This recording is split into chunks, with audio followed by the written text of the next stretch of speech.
A Woonsocket father is dead following a late-night shooting in the capital city. Police say 36-year-old Jose Santos was in the driver's seat of an SUV when he was shot at close range. As a memorial continues growing at the scene, we're hearing from the man who saw Santos unresponsive in his car and called police. Eyewitness News reporter Kate Walsh is live outside Providence Safety Headquarters with why police say still a lot of unanswered questions tonight. Kate? Well, Mike and Shannon, this is the third homicide of the year in the city of Providence, and police have not made any arrests yet, but they're also keeping any progress made on the investigation confidential for now. In eerie sight, two candles burn on the sidewalk in front of a cemetery near the intersection of Mitchell and Melrose Streets in the Elmwood neighborhood of Providence, the spot where 36-year-old Jose Santos of Woonsocket was shot and killed around 10 Tuesday night. His family gave us these photos. I feel really sorry, whoever they are. Like, it's sad to lose somebody, especially like that. Eduardo Lore was driving home and noticed Santos in the driver's seat of the SUV. I pulled over and tried to, I thought he was asleep. I tried to wake him up. Yeah. But I didn't do anything because it was already too late. I was like, oh.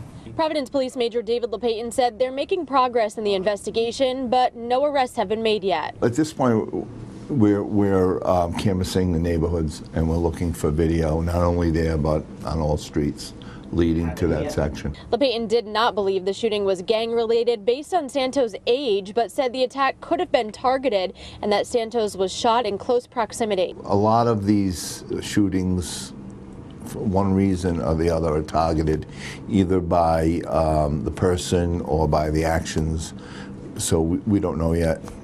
But random shootings in neighborhoods, we usually don't see that. Providence police are asking anyone who may have seen something Tuesday night to contact them with information.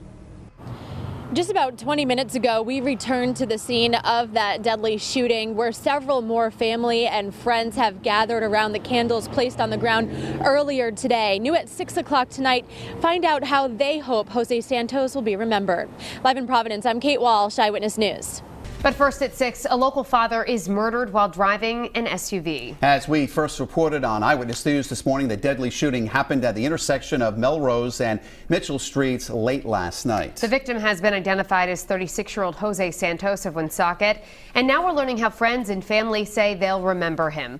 Eyewitness News reporter Kate Walsh is in Providence with the latest. 36-year-old Jose Santos remembered by friends as someone who brought people together. Some of those friends gathered at the place where he took his last breath, near the corner of Melrose and Mitchell Streets in the Elmwood neighborhood of Providence.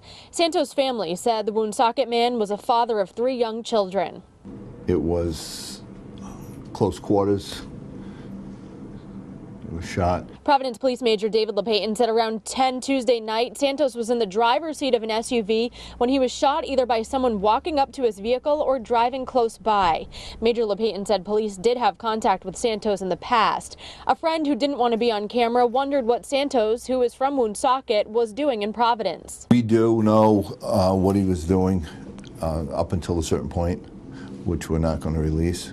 But it was nothing criminal. Major LePayton added that he does not believe the shooting was gang-related, but was likely targeted and that the neighborhood should not feel unsafe. If they capture the people who did it, then we'll probably feel more safe. Police aren't releasing any other information on their investigation, saying they are making progress but have not yet made any arrests. And that was Kate Walsh reporting. The murder of Jose Santos marks the 3rd homicide in Providence in 2019. The first homicide of the year was in the early morning hours of Saturday, January 5th. 41-year-old Gerald Taylor was gunned down on Andam Street. No arrests have been made. Then 10 days later, 33-year-old Rachel Renee was stabbed to death inside her River Avenue apartment with her 8-month-old nearby. The father of the child, 34-year-old Luis Mata, is charged with murder and violating a protective order. In 2018, there were 11 confirmed homicides in the capital city.